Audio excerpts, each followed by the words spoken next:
কৃষ্ণায় বাসুদেবায় হরয়ে পরমাত্মনে প্রণতঃ ক্লেশনাশায় গোবিন্দায় নমো নমঃ।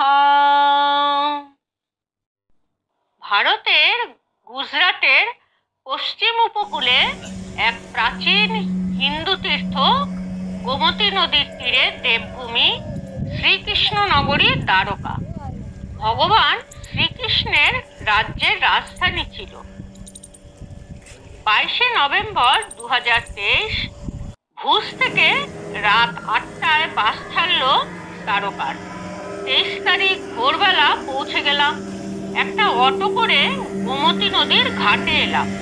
আমাদের দ্বারকার হোটেল গোমতী ঘাটে দেবভূমি রেসিডেন্সি। ভিডিওটি সম্পূর্ণ দেখার অনুরোধ রইল। আশা করি ভালো লাগবে। ভালো লাগলে লাইক, শেয়ার ও সাবস্ক্রাইব করে দেবেন।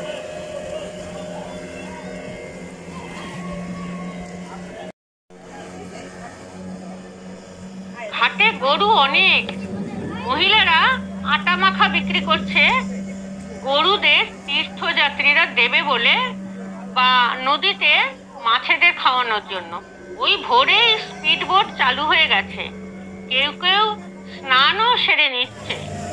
গোমতী ঘাটের অপূর্ব দৃশ্য।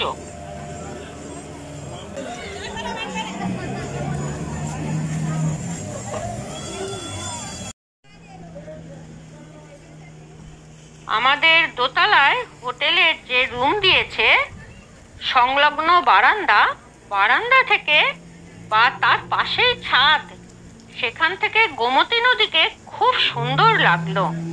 ঘর বিশেষ বড় নয়। রুম ভাড়া পড়েছে 2600 টাকা।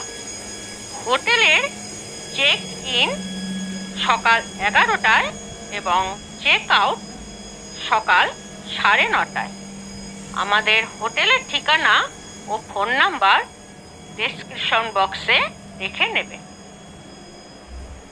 আগামীকাল আমরা সন্ধেবেলায় লাগেজ নিয়ে অটো করে দ্বারকা স্টেশনে যাব এবং দ্বারকা থেকে ভেরাবলের ট্রেন ধরে সোমনাথ যাব।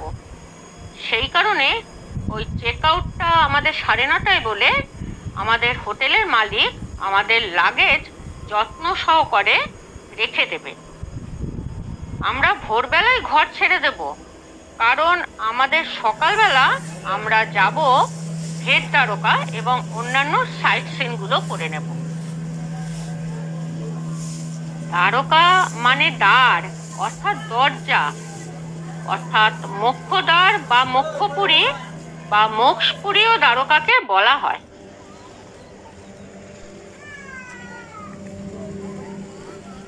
আমরা গোমতী নদীতে স্নান করে গোমাতাকে আটা প্রসাদ খাইয়ে আমরা দ্বারকাধীশ মন্দির দর্শনে বেরিয়ে পড়লাম।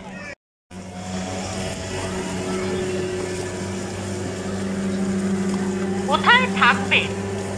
দ্বারকায় প্রচুর হোটেল, লজ, ধর্মশালা পেয়ে যাবেন রিজনেবল রেটে। তবে দ্বারকাধীশ মন্দিরে আশেপাশে বা গোমতী নদীর ঘাটের কাছে থাকার জায়গা নিলে ভালো হয়। আমরা গোমতী ঘাটে দেবভূমি রেসিডেন্সিতে উঠি। তবে এখানে হোটেলের নিয়ম অনুযায়ী সব সময় তীর্থযাত্রীরা আসে বলে হোটেলের মালিকেরা তারা চেকিং এবং চেক আউট সম্বন্ধে বেশ কড়াকড়ি করে, টাইম মেনটেন করে হোটেলের মালিকেরা। তবে ব্যবস্থাপনা এতই সুন্দর রাখে যে আপনি চেকিংয়ের আগে চলে গেলে বসবার ঘর দেবে, ওয়াশরুম দেবে, সেখানে চান করে ফ্রেশ হয়েও আপনি পুজো দিয়ে আসতে পারেন। আপনাদের লাগেজ তাদের লাগেজ রুমে রেখে দেবে দায়িত্ব সহকারে। পিক সিজনে হোটেলের রেটও বেড়ে যায়, যেমন জন্মাষ্টমী, পুজোর সময়, দেওয়ালি ইত্যাদি। দ্বারকা গুজরাটে অবস্থিত। এখানে লোকেরা অর্থাৎ গুজরাটিরা দ্বারকা বা দ্বারিকা বলে। এখানে আসবেন কি করে? প্রথমে বলি, ট্রেন, বাস বা ফ্লাইট 3 ভাবে দ্বারকায় পৌঁছানো যায়। তবে দ্বারকায় কোনো এয়ারপোর্ট নেই। আপনাকে আহমেদাবাদ বা রাজকোট বা পোরবন্দর বা জামনগর এয়ারপোর্টে নেমে গাড়ি বা বাস করে দ্বারকায় আসতে হবে। গাড়ি বা বাসে যে আসবেন কোনো কষ্ট হবে না, কারণ আসার জন্য এইসব জায়গা থেকে গুজরাটের রাস্তাঘাট ভীষণ ভালো। পোরবন্দর থেকে 100 কিলোমিটার, জামনগর থেকে 110 কিলোমিটার, রাজকোট থেকে 225 কিলোমিটার এবং আহমেদাবাদ থেকে 445 কিলোমিটার দূরে দ্বারকা। এবার ট্রেনের কথায় আসি। দ্বারকা রেল স্টেশন আছে 22906 ওখা সুপারফাস্ট এক্সপ্রেস। কেবলমাত্র মঙ্গলবার শালিমার থেকে ছাড়ে রাত্রি 8:30টায়। ওখা পৌঁছবে 2 রাত পেরিয়ে তৃতীয় দিন 14:35। সোমনাথ দেখেও ট্রেনে ভেরাবল থেকে দ্বারকায় আসতে পারে। ওখা সোমনাথ এক্সপ্রেস 19251 ছাড়ে রাত্রি 11:05 ভেরাবল থেকে, আর পরের দিন দ্বারকায় পৌঁছবে সকাল 7:05। দ্বারকায় যাবার জন্য ট্রেন ডিটেলস ডেসক্রিপশনে দেখে নেবেন। মন্দিরময় শহর দ্বারকা। দ্বারকায় কি কি দেখবে? দ্বারকাধীশ মন্দির। সম্প্রতি ভেট দ্বারকা যাবার জন্য নতুন ব্রিজ খুলে দিয়েছে।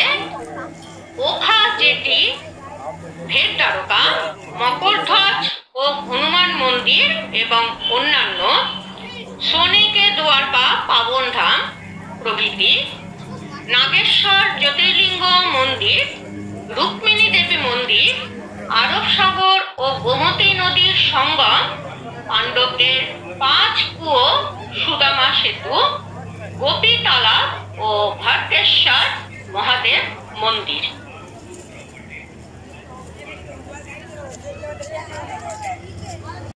এখানে শ্রীকৃষ্ণ রাজবেশে সজ্জিত। মন্দিরে প্রবেশের টাইম সকাল 6:30 থেকে দুপুর 1টা আর সন্ধ্যে 5টা থেকে রাত্রি 9:30 অবধি খোলা থাকে। দুপুর 1টা থেকে বিকেল 5টা অবধি দ্বারকাধীশ মন্দির বন্ধ থাকে। যে গেট দিয়ে মন্দিরে প্রবেশ করি সেই গেটকে বলা হয় স্বর্গদ্বার এবং 56টা সিঁড়ি দিয়ে উঠতে হয়। আর যে গেট দিয়ে বেরোয় সেটা হলো মোক্ষদ্বার বা মোক্ষদ্বার। মন্দিরে কোনো ইলেকট্রনিক জিনিস নিয়ে ঢুকতে দেবে না। মন্দির কমিটিতে মোবাইল জমা রাখতে পারে। তবে আমরা মন্দিরের সামনে থেকে যে দোকানে প্রসাদ কিনি সেই দোকানে মোবাইল জুতো রেখে যায়। মিনিমাম প্রসাদ কিনতে হবে 100 টাকা। মোবাইল বা জুতো রাখা ফ্রি। প্রসাদের থালি বিভিন্ন রেটেরও আছে। এরপর বেশ অনেকগুলো সিঁড়ি ভেঙে মন্দিরে প্রবেশ করি। দর্শন খুব সুন্দরভাবে করলাম। নিচে নেমে তুলাদান মন্দিরও পড়বে। একজনের ওজনের সমান দান করতে পারবেন। জামা কাপড়, শস্য, সোনাদানা প্রভৃতি। এটা রানী রুক্মিণী দ্বারা শুরু করা একটা অনুষ্ঠান, যিনি তার স্বামীর ওজনের সমান সোনা দান করেছিলেন। অনেকটা সিঁড়ি ভেঙে নিচে নেমে মন্দির কমিটির ভোজনালয় করবে। যেহেতু না খেয়ে পুজো দেওয়া হয় সেই জন্য খুব খিদেও পেয়ে গেছিল। কুপনের রেট প্রতিজন 30 টাকা। কুপন কেটে সুন্দরভাবে প্রসাদ গ্রহণ করি গুজরাটি থালি।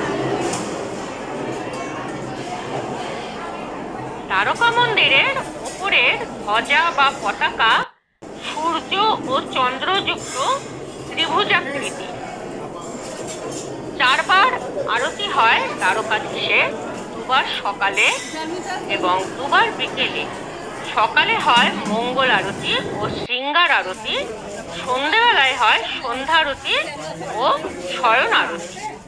দুপুর 12টায় ভগবানের ভোগ হয়। প্রায় 5000 বছর প্রাচীন দ্বারকা রাজপুরী বর্তমানে জলের তলায় নিমজ্জিত।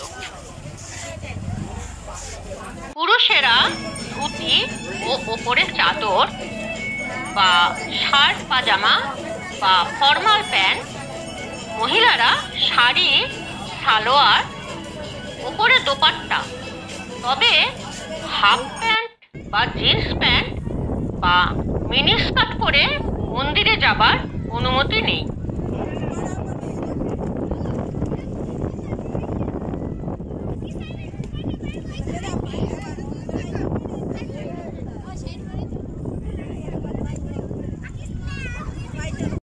দ্বারকা এলে কি কি কিনতে পারে?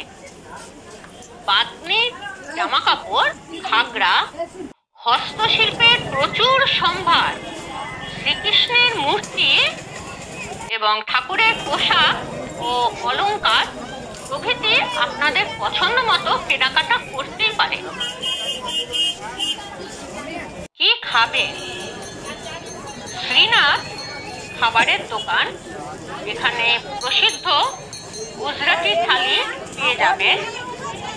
মন্দির কমিটির ভোজনালয়ে সকালে ও রাতে এখানে খেতে পারেন, তবে সকালে 11টা থেকে 2টো এবং রাতে 6টা থেকে 9টা কুপন কেটেও দুবেলা খেতে পারেন। 30 টাকা কুপনের মূল্য।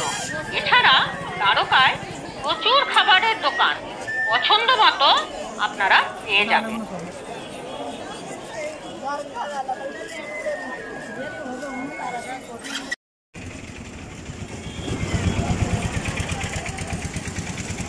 হিন্দু ধর্মের 4 ধামের মধ্যে এক ধাম এবং সপ্তপুরীর এক পুরী হলো দ্বারকা ধাম। 4 ধাম বদ্রীনাথ ধাম, পুরী ধাম, দ্বারকা ধাম ও রামেশ্বরম ধাম। আর সপ্তপুরী অযোধ্যা, মথুরা, মায়া হরিদ্বার, কাশী বা বারাণসী, কাঞ্চি বা কাঞ্চিপুরম, উজ্জয়ন এবং দ্বারকা। শ্রীকৃষ্ণ যদুবংশ রক্ষার জন্য মথুরা ছেড়ে দ্বারকা এসে তার রাজত্ব স্থাপন করেন এবং বসবাস করেন, অর্থাৎ শ্রীকৃষ্ণ এখানে রাজা। তাই দ্বারকার মন্দিরে শ্রীকৃষ্ণ রাজার বেশে অধিষ্ঠান করেন। অধীশ বা অধীশ্বর এর অর্থ হলো রাজা। দ্বারকাধীশ দর্শন করলে মোক্ষ প্রাপ্তি হয়। গোমতী ঘাট থেকে স্নান করে দ্বারকাধীশের দর্শন করতে হয়। তাই গোমতী নদীতে সারা দিনই স্নান লেগেই থাকে। তবে গোমতী নদী এখানে আরব সাগরে মিশেছে, তাই যেখানে মোহনা বা সঙ্গম সেখানে সাইনবোর্ড দেওয়া আছে, ওখানে কিন্তু নামা বা স্নান করা যাবে না। গোমতী নদীতে জোয়ার ভাটার জন্য জল সময়ে বাড়ে ও কমে। কমপক্ষে 2 দিন দ্বারকা ভ্রমণের জন্য রাখলে ভালোই হয়। দ্বারকা ধাম এসে দ্বারকাধীশ মন্দির দর্শন করে আমরা 4 ধাম কমপ্লিট করলাম। ট্যুর যখন যেমন চ্যানেলটি যারা সাবস্ক্রাইব করেছেন তাদেরকে অসংখ্য ধন্যবাদ পাশে থাকার জন্য, এবং যারা এখনো সাবস্ক্রাইব করেননি তারা লাইক, শেয়ার ও সাবস্ক্রাইব করে নেবেন। আপনাদের ট্রাভেল সংক্রান্ত সঠিক ইনফরমেশন আমরা সব সময় দেবার জন্য সচেষ্ট থাকব, এবং আপনাদের একটা সাবস্ক্রাইব আমাদের আগামী দিনগুলোর জন্য চলার পথে পাথেয় হয়ে থাকবে। আজ এখানেই শেষ করলাম। পরবর্তী পর্বে দেখুন দ্বাদশ জ্যোতির্লিঙ্গের অন্যতম জ্যোতির্লিঙ্গ নাগেশ্বর জ্যোতির্লিঙ্গ।